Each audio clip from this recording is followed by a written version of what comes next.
ഷാഫി പറമ്പിൽ എംപിക്കും രാഹുൽ മാങ്കൂട്ടത്തിനുമെതിരെ വിമർശനം ഉന്നയിച്ചതിന് പിന്നാലെ KPCC സംസ്കാര സാഹിതി കോഴിക്കോട് ജില്ലാ വാട്സ്ആപ്പ് ഗ്രൂപ്പിൽ നിന്ന് പുറത്താക്കിയ MA ഷഹനാസിനെ തിരിച്ചെടുത്തു. വാട്സ്ആപ്പ് ഗ്രൂപ്പിൽ നിന്ന് പുറത്താക്കിയെന്ന വാർത്തയ്ക്ക് പിന്നാലെയാണ് തിരിച്ചെടുത്തത്. ഷാഫി പറമ്പിലിനെതിരെ ഉന്നയിച്ച ആരോപണത്തിൽ ഉറച്ചു നിൽക്കുന്നതായും നിഷേധിച്ചാൽ തെളിവുകൾ പുറത്തുവിടുമെന്നും ഷഹനാസ് പറഞ്ഞു. രാഹുൽ മാങ്കൂട്ടത്തിനെതിരെയും ഷാഫി പറമ്പിൽ MPക്കെതിരെയും KPCC സംസ്കാര Sahithi general secretary MA Shahnaz ഫേസ്ബുക്കിൽ പോസ്റ്റ് ഇട്ടതിന് പിന്നാലെയാണ് സംസ്കാര സാഹിതി കോഴിക്കോട് ഒഫീഷ്യൽ ഗ്രൂപ്പിൽ നിന്ന് യാതൊരു മുന്നറിയിപ്പുമില്ലാതെ ഷഹനാസിനെ പുറത്താക്കിയത്. മാധ്യമങ്ങളിൽ വാർത്ത വന്നതിന് പിന്നാലെ ഗ്രൂപ്പിൽ ഉൾപ്പെടുത്തുകയായിരുന്നു.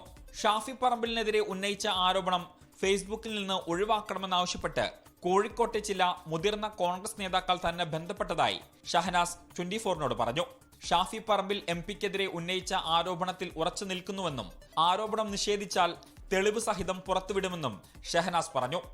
പേര് ഞാൻ പറയില്ല. കോഴിക്കോട് ജില്ലയിലുള്ള നേതാക്കന്മാർ എന്നെ വിളിച്ചിരുന്നു. സ്ത്രീകളെ അങ്ങേ അറ്റം ഉപദ്രവിക്കുന്ന ഒരു വ്യക്തിക്ക് വേണ്ടി സപ്പോർട്ട് ചെയ്യുന്ന ഒരാളായതുകൊണ്ട്, കാരണം ഇതൊന്നും അദ്ദേഹത്തിന് അറിയാതെയില്ല എന്നുള്ള തോന്നൽ കൊണ്ട് തന്നെയാണ് ഞാൻ പോസ്റ്റ് ഇട്ടിട്ടുണ്ടായിരുന്നത്. തനിക്ക് രേഖാമൂലം പരാതികളൊന്നും ലഭിച്ചിട്ടില്ലെന്നായിരുന്നു ഷാഫിയുടെ പ്രതികരണം. ഇങ്ങനെ ഒരു ക്രിമിനൽ ഒഫൻസീവ് സ്വഭാവമുള്ള പരാതികളായ രേഖാമൂലം KPCCക്കോ ഞങ്ങൾക്കോ അത്തരത്തിലൊരു പർട്ടിക്കുലർ സ്പെസിഫിക് ആയിട്ടുള്ള പരാതികൾ ആയിട്ട് കംപ്ലൈന്റ് ആയിട്ട് അത്തരം കാര്യങ്ങൾ ഉയർത്തപ്പെട്ടിരുന്നില്ല.